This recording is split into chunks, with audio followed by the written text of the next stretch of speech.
Hey, what's up, everybody? This is Charles. I want to welcome you guys to another episode of the Dreamerspro Podcast. I got a lot of pretty interesting topics I want to get into today. Now, I wasn't planning on doing this episode, but I just watching some things online, and it made me have the idea to do these particular topics. So today we're going to be getting into why basketball fans actually hate corporate media, and can Paul George outplay Luka Doncic in these upcoming playoffs? But before we get into the content, I want you guys to go ahead and hit the like button, hit the subscribe button. We're trying to get to 10,000 subscribers as soon as possible.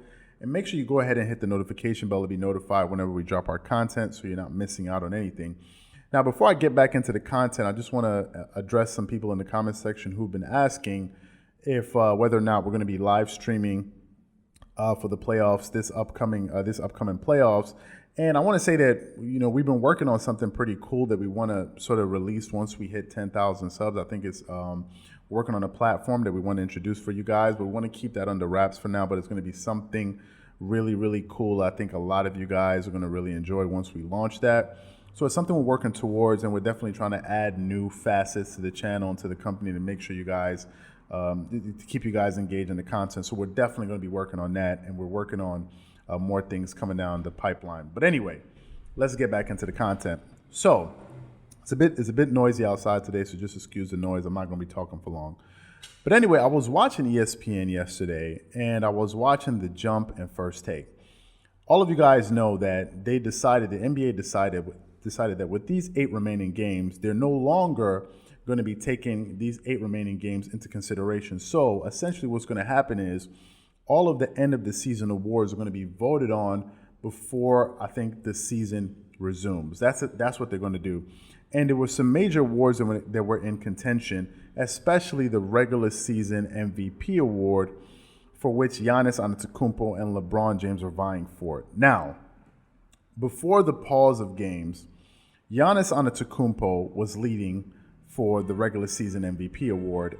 However, towards the last week of the regular season, LeBron James had started to make a push for the regular season MVP award, and the Lakers ended up playing against the Milwaukee Bucks. They played them I think the final week of the season before the season closed, and then they played the Los Angeles Clippers, and they basically went back to back.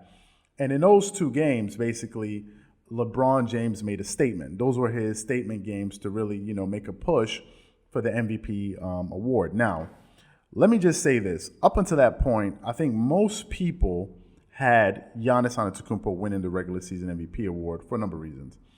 Number one, he has the number 1 team as far as team record in the NBA. Number 2, he's leading his team in pretty much all the statistical categories. That's number 2. Number 3, he's playing with another all-star, but his other all-star is not at the level of Anthony Davis.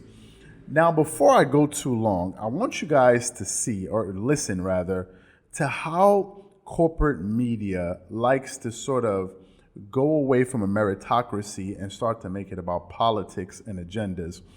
I want you guys to understand that in these clips, all of these people talking about Giannis, with the exception of one, know that Giannis Antetokounmpo is the rightful regular season MVP, but I want you guys to see how they begin to make a case for LeBron, given that the given facts do not add up, do not support the fact that he should be MVP. But so before I go too far, I want you guys to take a listen to these sound bites. So Zach, we didn't get the final quarter of the season. We didn't get to see if the Lakers ousted the Bucks from the top of the NBA standings. Where do you think the MVP race stands? Is it Giannis is going to be blown away with it, or do you think there will still be a battle there within the voting? Let me just clarify for Rockets fans. James Harden is first team All-NBA. I misspoke before. Second of all, coulda, woulda, shoulda. Yes, Giannis was injured. It might have become a race. None of that stuff happened. Instead, a whole lot of other horrible stuff happened, and here we are, and the season stopped. And the season stopped. Giannis is the MVP to me. It's almost impossible to make any kind of statistical case for LeBron, as great as he is. In most other seasons, LeBron wins MVP. In this season, Giannis is averaging 30 points and 14 rebounds a game and might win Defensive Player of the Year. That's very, very hard to compete against, and the Bucks have the best record in the NBA. While I think that Giannis will win the MVP, if I were voting, I would vote for LeBron. And here's my case, Zach. He's number one in the West. It's a tougher conference to begin with. And I think he's the overall better player than Giannis. Giannis, for as great as he is, still has some holes in his game. LeBron is the most impactful player on the floor in ways that Giannis can't be. He's a better passer than him, and I think that part of it, he makes guys around him better, and we've seen him elevate guys. And I know that that's a case over years, but even in this particular season, again, this was not a Lakers team that everyone thought was definitely going to be the number one seed. So I would vote for LeBron in this particular case. Ooh, George, do not give Zach all that good gospel. Don't hit him with them facts. Look, we're talking about the MVP. Listen, Giannis, in my opinion, he's the MDP, the most dominant player. But when you talk about the most valuable player to your team, that's LeBron James. I mean, listen, when he's off the court, the Lakers rank 28 offensively in the league. When he's on the court, they rank second. That's a huge drop-off. That means to tell me his value on that team is remarkable is an understatement. So with LeBron James and the way that he's been able to carry this Lakers team and this offense and make things easier for Anthony Davis, I have to applaud him. And by the way, where was this same energy when LeBron James was in the Eastern Conference that, the Eastern Conference was weak? Bron just tweeted that, by the way. He had to deal with that for 15 years. But now the narrative changed when it comes down to Giannis. I have a problem with that. It's just like back in the day in 05 and 06 when Shaq was the most dominant for the Miami Heat, and some may say even George, that he should have won the MVP that year, but they gave it to Steve Nash when he averaged 18 and 10 because he was the most valuable player for the Suns. So to me, you take LeBron James off the Lakers, where would the Lakers be? If you take Giannis off the Bucks would still be in the playoff hunt, probably a 5, 6, 7, or 8 seed in the Eastern Conference. I'm just saying. Did I miss when everyone was talking up the Bucks supporting cast as like the greatest supporting cast in NBA history? Did I miss when the Lakers acquired Anthony Davis in a trade, like a top 5 player in the NBA? The conference stuff is mostly a straw man to me. I don't care about the conference stuff. It's a minor factor in any MVP race. What George said is interesting. It is possible that LeBron is still the better player. That's an interesting question. That's a playoff question. To me, I am asking the question, who was the most valuable player for the 60 whatever games in a regular season? And to me, whatever evidence you want to use leans to Giannis. The only stat that you could really cite is assists per game for LeBron. LeBron may still well be the better player in the playoffs, but I am looking at these 60 whatever games. Who was more valuable? And again, I want to hear when everyone was telling me that the Bucks had this incredible supporting cast that without Giannis, they'd still be a 45, 48, 50-win team, whatever it takes to be the 4th or 5th seed in the East, because that's all new to me. Doesn't have something to do with it. But having said all of that, let me say this. I definitely think it's LeBron, because I think that LeBron, having the ball in his hands, running the offense the way that he does, leading the league in assists, still averaging nearly 26 a game in his 17th season, and facilitating the way that he does is why I would agree with Vogel. The Greek Freak is sensational. I mean, averaging nearly 30, 14, and 6 for crying out loud. That just is, as the reigning league MVP, we know how phenomenal he is. But and he defensively is phenomenal as well. I just think that when you look at LeBron and the way he holds the ball and creates mismatches and exploits mismatches the way that he does, I can't say enough about him as a facilitator, basically getting others involved and making others shine a bit better than the Greek Freak. That's why, to answer the question directly, in terms of being more valuable, I think about what LeBron peels out of the guys around him. In the Western Conference, by the way, not the East, even though the East is better. And I got to give that to LeBron over the Greek Freak. I really do. I like LeBron. Now, in those sound bites, okay, depending on which ones you heard first, let's address Kendrick Perkins. Kendrick Perkins essentially is saying that he believes that LeBron James should be elevated ahead of Giannis Antetokounmpo for regular season MVP because of how he elevates his guy. It elevates his team because when LeBron is off the floor, they're 28th in scoring. When he's on the floor, they're second in scoring. Fine.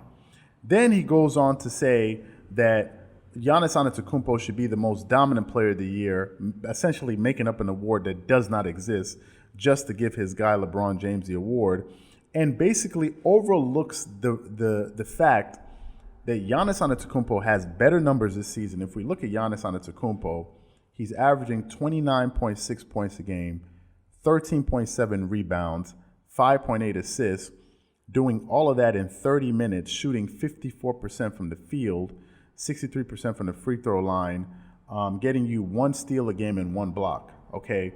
LeBron is averaging 25.7 points, 7.9 rebounds, and 10.6 assists, shooting 50% from the field, 35% from the three, 70% or 70% from the free throw line, getting you 1.2 steals and 0.5 in blocks. If you look at their individual numbers, it's not even a question of who's putting up the better numbers. Now, if you look at Giannis and you remove Giannis Antetokounmpo off of the Milwaukee Bucks, they're probably a 7 or 8 seed. If you remove LeBron James off the Los Angeles Lakers, you're essentially looking at the New Orleans Pelicans last season, who are going to be a playoff team. If you want to compare the star power of Anthony Davis and Chris Middleton, it's not even a fair fight.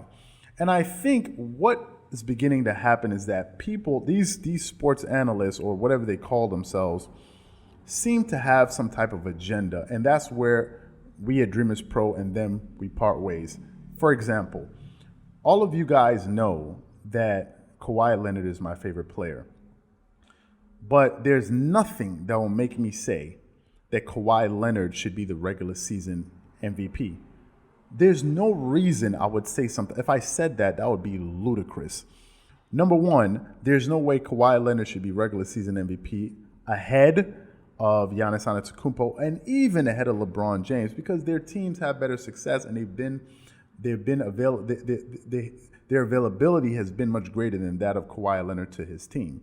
So I'm not delusional. However, with these guys, they seem to overlook the facts and just go and just start making their assertions based on their agenda.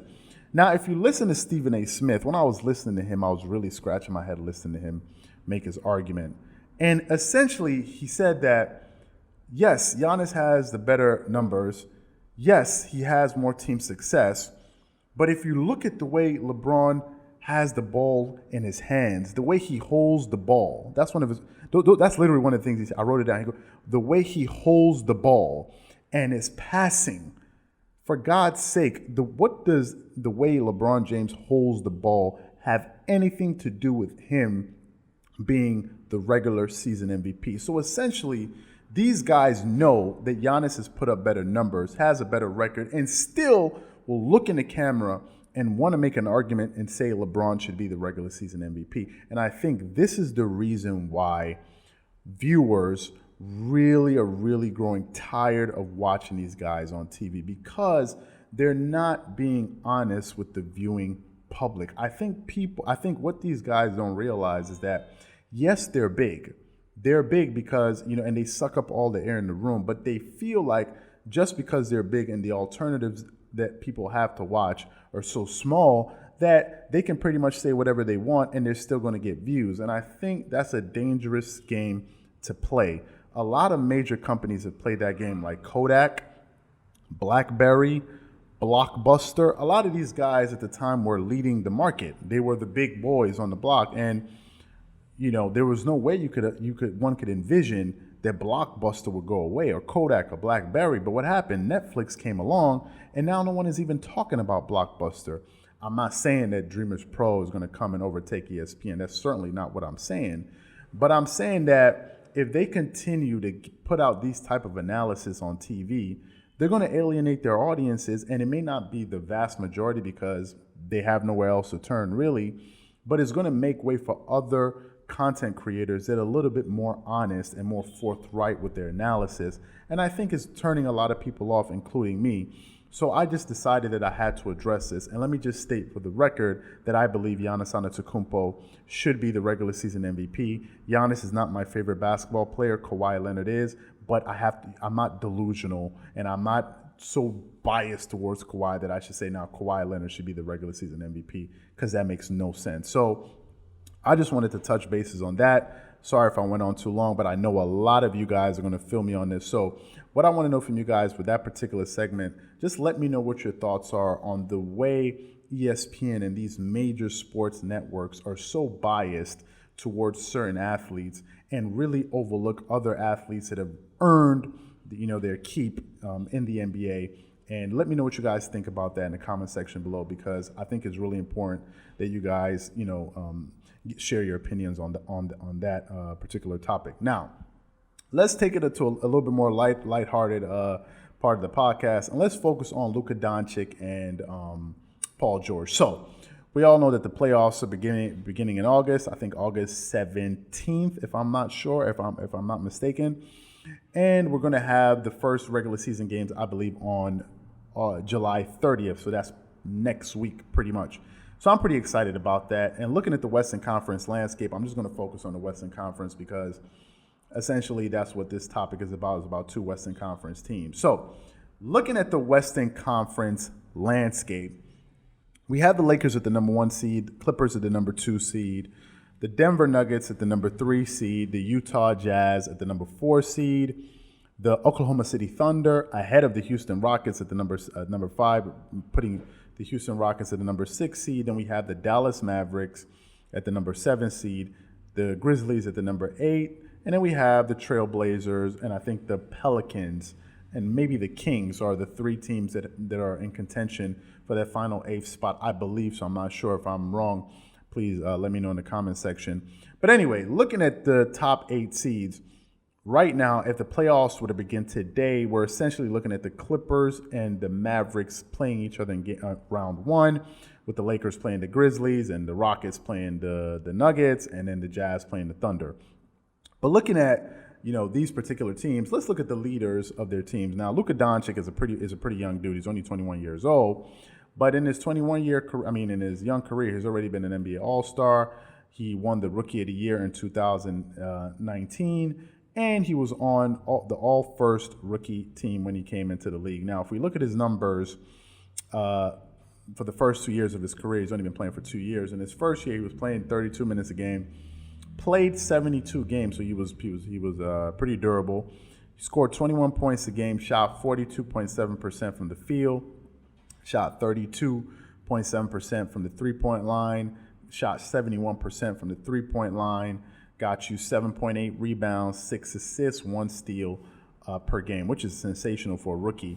And when rookies come in, we don't really scrutinize their numbers the way we would veterans. So those are fantastic numbers as a rookie. This season, he played 33 minutes a game. Scoring went up to 28.7 points a game. Now, it's fair to say that his running mate with the Dallas Mavericks and Kristaps Porzingis has been injured. Okay, he's been injured, so he's only played 51 games this season. So he's been in and out of the lineup, and he's averaging 19.2 points a game, 9.5 rebounds, and 1.7 assists. That's Kristaps Porzingis. Now, and then if we look at him this season, so he's averaging 28.7 points. He's shooting 46.1% from the field, so he improved his shooting from the field. Three-pointers, he's shooting 32%, which is a bit low. He's attempting 9 a game, so that's a bit low. His free throw percentage is 75%. He's getting you 9.3 rebounds, which is fantastic at the small forward position, standing 6'7", weighing 230 pounds. And he's getting you 8.7 assists, which is remarkable. That's probably his most impressive stat line, I think, is his assists. And he's getting you 1.1 steals a game. So he's putting up sensational numbers, although his efficiency is not quite there. I think he can shoot a little bit better from the 3. Now, let's look at Paul George on the other hand. Paul George, has been in the league much longer. He's played for about, Paul George has played for 9 years, and he's been a 6-time All-Star, been on an All-First NBA team in 2019. He's been on 4 All-NBA teams, 2 All-First defensive teams, 2 All-Second defensive teams. So he's been on 4 All-NBA defensive teams, and he led the league in steals in 2019. Now, this season, Paul George has been injured, in and out of the lineup, missing training camp because of shoulder surgery that he had. So he caused him to miss some games at the beginning of the season, and then he's been suffering with a pulled hamstring all throughout the regular season. So he's only played 42 of the available 62 games. So he's missed 20 games this season. Nevertheless, he's played less than 30 minutes a game, 29 minutes a game, and that makes sense because of the minute restrictions coming back from injury. So that's the reason why you see his numbers are pretty much skewed. He's averaging 21 points a game, 5.7 rebounds, and 3.9 assists. He's shooting 43% from the field, which is not fantastic. I think he can shoot a much better percentage, but I think if he had his legs under him, his rhythm, he would be much more efficient. However, he's a fantastic catch and shoot player, especially coming off of screens and picks, especially around the three-point line. That's why he's shooting 40% from the three-point line this season, which is fantastic, which really helps the Clippers with their spacing and allows Kawhi Leonard to be much more deadly as an offensive player because he provides spacing on the court, which is another reason why I think the Clippers are so lethal, and Paul George and Kawhi Leonard work fantastically together. But the same thing can be said about LeBron James and Anthony Davis in the pick and roll. He's shooting 88% from the free throw line, and he's getting you 1.3 steals a game. Now, assuming these two teams were to meet in the playoffs, okay, I think Paul George and Luka Doncic are going to be matched up against each other most of the time. And I think Paul George has the ability to play better than him, and I'm going to tell you why. The reason why I believe Paul George is going to put up better numbers than Luka Doncic is for this reason and this reason alone. Paul George is more of a pure shooter. He shoots better than Luka Doncic. He's a better three-point shooter, and he's a better mid-range shooter, number one. Number two, he's a bit quicker. Luka Doncic reminds me of a modern-day Paul Pierce. He's a bit slow. He gets his spots. He knows how to use his body very well. He knows how to play through contact, which is fantastic. But Paul George, I think, is a little bit quicker, faster than him getting up and down the court. So I think he can score a lot of points even in the fast break. And I think he's a better shooter. So for me, and he's much better as a defensive player. So Paul George is the better defender. I think he's a more efficient shooter. Given that he's going to be healthy, I think he's going to be, he's going to be playing more minutes. And look for him for his numbers to go up. And I think he's going to really make a mark on the defensive end if these two teams were to meet in the first round. And I think he's going to outplay Luka Doncic. That's just my opinion, because I think he's better. I think Paul George is better than Luka Doncic because he's a better shooter. He has more playoff experience, and he's a better defender. So for me, looking at these two players, if they were to match up in the first round, I have Paul George winning that matchup. But what I want to know from you guys is, do you think that Paul George can outplay Luka Doncic, or do you think Luka Doncic will outplay Paul George? Whatever you guys think, please leave your thoughts and comments in the comment section below. Again, if you enjoyed the video, don't forget to hit the like button, and hit the subscribe button, and hit the notification bell to be notified whenever we drop our content. And also, don't forget to let me know what you thought about the first topic that I did before. Once again, this is Charles here from Dreamerspro, wishing you guys an amazing day. Peace.